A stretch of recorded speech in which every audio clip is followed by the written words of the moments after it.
ating puso't isipan? Handa na po ba ang ating sarili para makianig sa salita ng Panginoon sa umaga ito? Amen. So, tinatawagan ko na po ang ating kapatid na si Brad Marlon para po sa maiksing Bible exhortation ay ihayag sa umaga ito.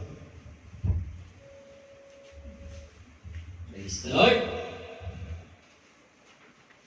Mission, mga kapatid, muli na, andito na naman po ako.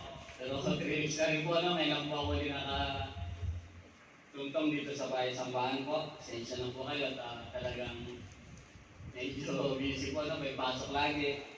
Ngayon nga po, may pasok pa rin, alauna. Pero alam mo naman, nag-pray ko Lord, dahil ang ating Diyos ay Diyos na kayusan, no? At talagang namimiss ko naman talaga na pumunta na dito, no? Hindi kumpleto yung buong linggo natin. Hindi tayo magpupuri sa ating Panginoon. God is good. All the time. All the time. God is good. Amen. Tatatandaan ko nung bago ako malis. Nag-exhort ako dito, no? Pagbalik, no? Puri ng ating Panginoon. Amen.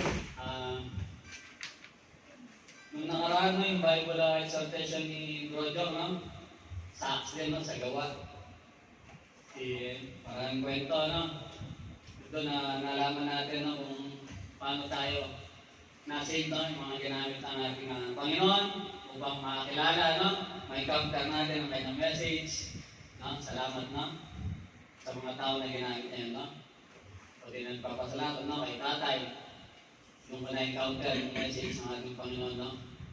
Na tumimo, no? Binuksan ng ating Panginoon, ng ating puso, pantanggapin siya, Savior, tagapagligtas. Kaya hanggang ngayon, nandito nagpapatuloy na lumalakad sa salita ng Panginoon. Kaya naman po, ang inansabi ng Panginoon, sakto pa rin po. Siguro yan na isang tagpo rin po sa Acts na isang business woman. Kilala niyo na po siguro yan, isang business woman na nagtitinda ng tela. Yung tela na yung kumbaga klase. Nung panahon na yun, nagmamahaling tela. Yan po patatawag din siguro natin siya, woman of God, no? Mamaya tatalakayin po natin yan, no? Yan po sa Acts 16:14. Among those listening was a woman named Lydia, a dealer in purple clothes from the city of Thyatira, who was worshipper of God. The Lord opened his heart to respond to Paul's message. Basahin po natin sa Tagalog. Sa Tagalog po, at isang babaeng nangangalang Lydia ay mangangalakal ng kayong kulay ube na tagabayan ng Thyatira, isang masipag sa kabanalan, ay nakinig sa amin na binuksan ng Panginoon ang kanyang puso upang unawain ang mga bagay na salita ni Pablo. Purihin po ang Panginoon sa kanyang salita. Samahan po ako sa may isipan na namin. Yes, Lord, muli pinupurihin ka namin, Lord. Tinataas ka namin, Lord, sa oras ng Lord. Minsan pa, Lord, salamat, Lord, muli ginamit mo ang lingkod. Lord, patuloy, Lord, na linisin mo po ang aking puso, Lord, upang ako'y karapat-dapat, Lord, na magayad ng salita. Lord, tinataas ko po ang bawat kapatiran na nandito, Lord, pati po sa sundayin na, Lord. Patuloy, Lord, na buksan mo po ang kanilang mga puso, Lord, isipan mo, Lord, upang, Lord, ang iyong salita ay manahan sa amin, Lord. At ito'y patuloy namin malakaran, Lord. In Jesus' name we pray. Amen. Kaya po, si Lydia, na taga Thyatira sa isang lungsod ng Macedonia.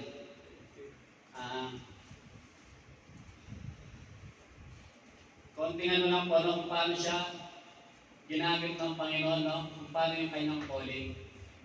Yung araw ko na yun ay si Pablo, yun po, no? Nagpupunta-punta sa mga ibang lugar para mangaral ng Ebanghelyo, no?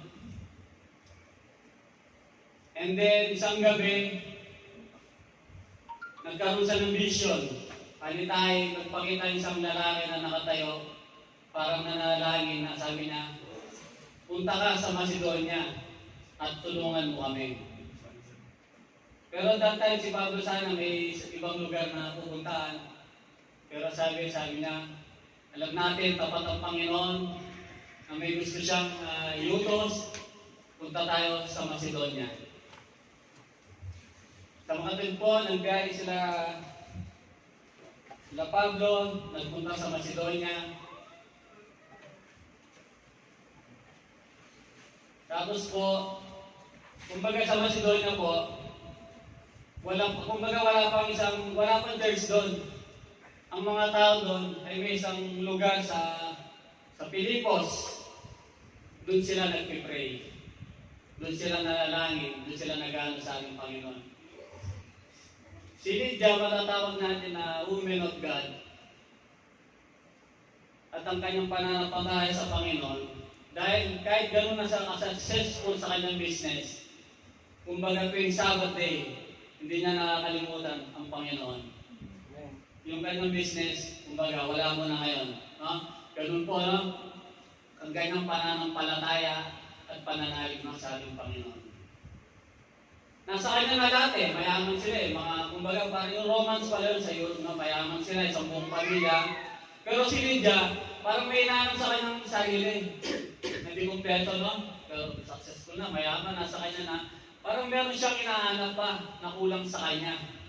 Ano kaya yung kulang sa kanya, no?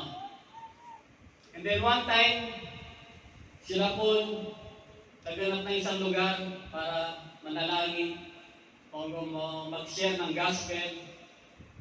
Napunta sila doon sa isang ilog na yon, Sabbath day. Doon ang mga kababaihan, pulong-pulong. Doon nag-share si Paul. At that time, nandun sa tabi si Lydia. Narinig niya ang salita ng Panginoon, no? Hindi lang kung ano yung verse, na yun, inayag ni Pablo. Pero kung narinig ni Lydia yun, sabi sa verse, yung kasunod natin, binuksan ng Panginoon ang kanyang puso. Yun pala yung kumbaga hinahanap ni Lydia. Nung nabuksan ng Panginoon ang kanyang puso, si Lydia nagpa-baptize kay Paul. Tinanggap niya ang ating Panginoon. Naging Christian siya. Kauna-unahon pala doon sa lugar na siyang tumanggap. Dahil next verse, dahil.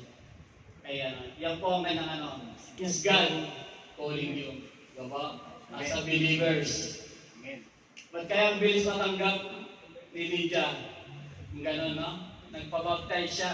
Sabi, binuksan ng kanyang Panginoon. Kasi mananampalataya na siya, kahit hindi pa siya. Kumbaga, kilala ng Panginoon. Parang tayo nung nandun pa tayo sa kabila, di ba? Kilala natin ang Panginoon, mananampalataya tayo. Pero may kulang, di ba? Kulang, di ba? Tinanggap niya ang kanyang Panginoon at tagapagligtas, no? Panginoon, nagpabaptize siya. At yun, pati ang buong pamilya niya ay tumanggap sa ating Panginoon. Amen. Sa lugar na yun, sila yung kauna-unahan nagpa-convert ng Christianity. Bakit natin matatawag siya na woman of God? Dahil sabi niya kay Pablo, kung talagang alam niyo mananampalataya ako sa Panginoon, halika kayo doon sa bahay ko, doon kayo tumira. Di ba?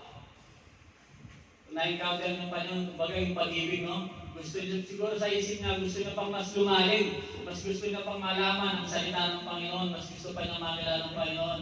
Dinala niya sa bahay niya, sabi niya kay Pablo, kung talaga naniniwala kayo, tapat ako sa Panginoon, tara tayo sa bahay ko, doon kayo tumira.